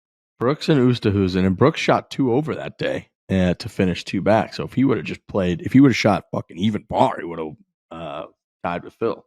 But yeah, that was a hell of an event. I have Kevin Kisner starred, and it just shows me that he missed the cut at 10 over par that week. God bless. God bless that Kevin man. Kisner.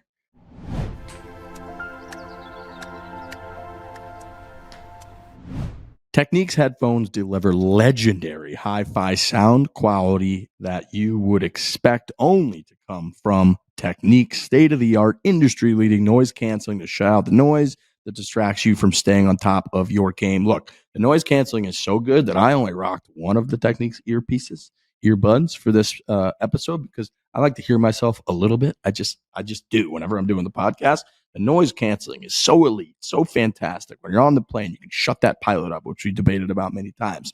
You can shut up the air and the noise. It's just a plane. It's loud. There's babies crying. People are going in and out of the bathroom. It's chaos out there.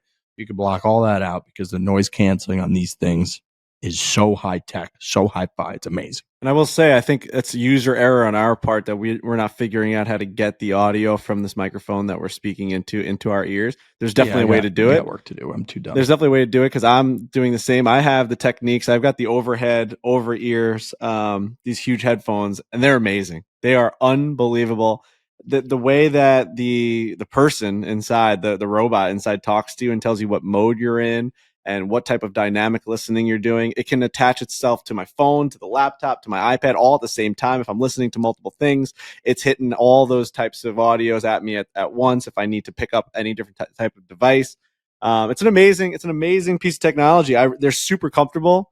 I haven't worn like over ear ones like this in a long time. I've usually just done the little earbuds, and this just feels so much better on me. It really does.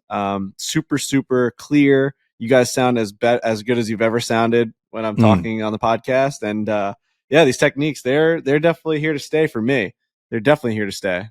Huge part of it too. No ear fatigue. I get the earbuds like we talked about. They got advanced fit ergonomics, so you can wear these bad boys securely, comfortably over long stretches of time, whether all day at the office, 18 holes, while you're traveling, whatever it might be. You can shop for Techniques true wireless AZ80 earbuds at techniques.com. That's TECHNICS.com. Go to techniques.com, shop for the true wireless AZ80 earbuds at techniques.com.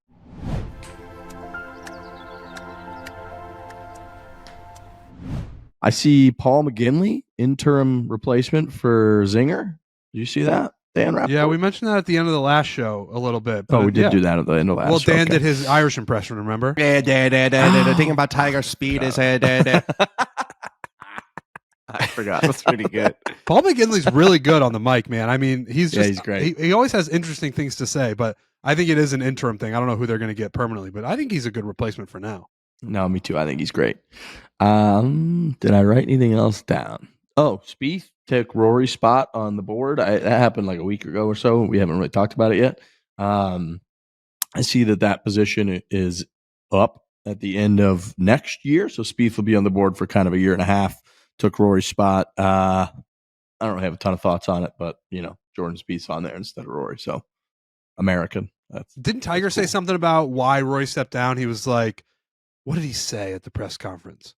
Something about how like it took a lot from him personally or something. Yeah. Which I understand. Like I very much understand because I think Rory's really feeling it too, and that he is in the kind of he's maybe just hit the second half of like his prime years, and he's still so good that he needs to win some majors, man. Like, that guy knows he needs to win some fucking majors, and he needs to dominate for these next 5-6 years. And it's just hard for him to do when he's kind of leading the charge. He's the prince of the PGA Tour. I think it makes a ton of sense. He was just like, nope, I'm all set with this shit. I'm going to try if to that win number, tournaments. when it's all said and done for Mr. Rory McIlroy, if that number ends on 4, it's like, I don't even know what a comparison would be to a career like that. It's like hard to fathom, actually. And I know Dude, it's honestly, early, the like you're saying, closest but comparison would be to Tiger Woods. It's like, dude, Tiger was whatever, 31 or 2 when he won his second most recent major in the 2008 U.S. Open. Like, think about that. Tiger Woods has won 1 major championship since 2008. That's fucking crazy. Yeah, true. That is the comparison. You're Still right. playing golf. It's like he should have won 20 since then. So that would be like, maybe the closest thing. He's got to get to like 8. I honestly think he needs to get to 7 or 8 because that guy, he should be considered one of the greats of all time, and he's at 4. He's got less than Brooks fucking Koepka. Yeah, that's got to hurt. He would never say it. No one would ever ask him that question, but that one hurts for sure. The fact that Brooks just came, like Mr. Freeze just came running from behind him and was like, I got 5. Especially because he talked shit to Brooks at Harding Park when Brooks was like, oh, DJ only has 1, and then Rory was like, I wouldn't say that. He's got 3 times more wins than you on the PGA Tour, and Brooks gonna be like, okay, I don't give a shit about the PGA Tour. I got 5 majors. You got 4. Yep. He's got to get to like. Because Phil has 6. Brooks is going to end up with, God, how many is Brooks going to end up with? I know he keeps claiming he's going to tie Tiger Woods at 15, but how many is that guy going to end up with? I'll say if he 8. hits double digits, that would really be something. I think he gets to 8, which would put him like top 5, top 6 all time. Right, like I think Gary Player has that, 9. That's fucking crazy. It's like mind bending to think about these guys winning multiple like majors again. Like.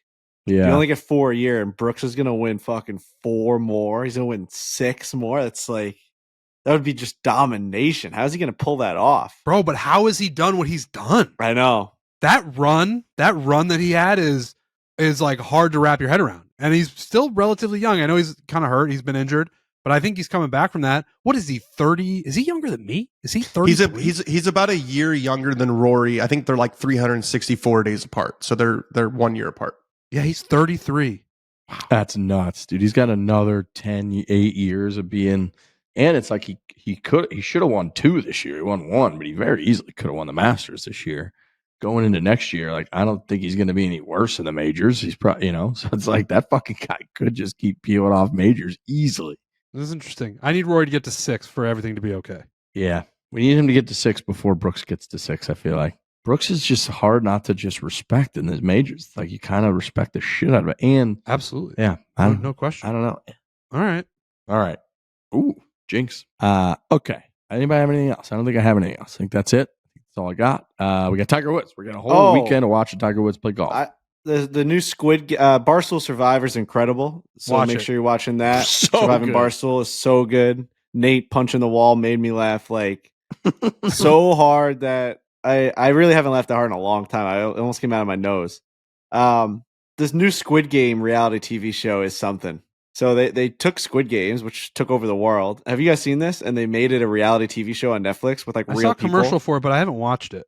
It is out of control how good that is. I mean, the way that they, just like Surviving Barstool, the way that they do these cliffhangers at the end, you're like, you gotta watch the next one. That's my recommendation for anyone that's looking for something to watch this weekend, aside from Surviving Barstool and the Lido on our channel. Make sure you watch this Squid Game show because there's a character in there in episode 2 that you're gonna remember for the rest of your life. You're gonna remember him for the rest of your life. He's one of those guys. I'm gonna watch it.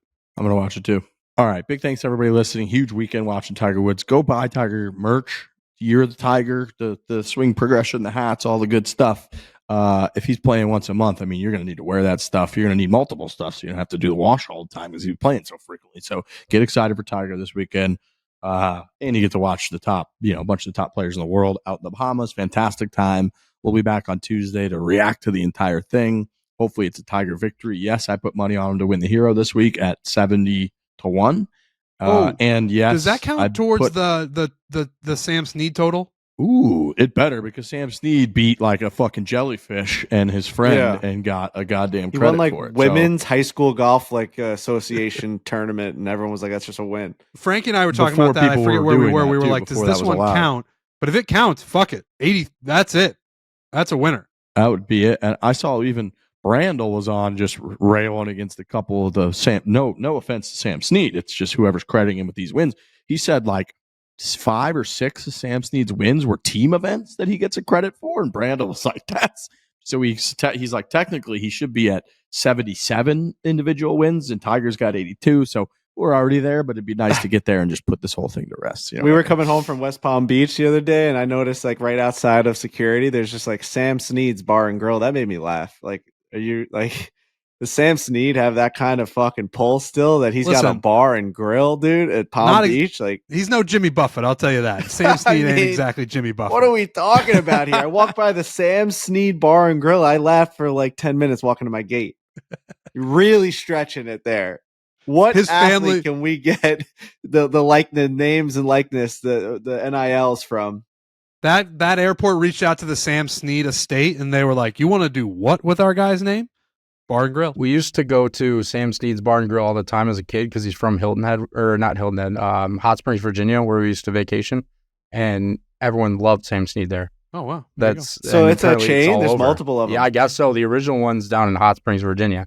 Wow. And I will say, like the place to slamming go. Sammy Snead was pretty iconic. Like he hit the tee shot at the Masters for a long time, and in certain spots in like Texas, I think, and stuff, he is iconic. I do not want to speak poorly on the name of Sam Snead. It just seems like if you're like, we're gonna hit a restaurant and a bar and grill, who do we want to hit? And they're like, Sam Snead. Again, I don't want to talk shit about Sam Snead. I don't know how many Sam Snead Sam Snead Swifties out there are who are going to come for us, but no disrespect to Sam Snead.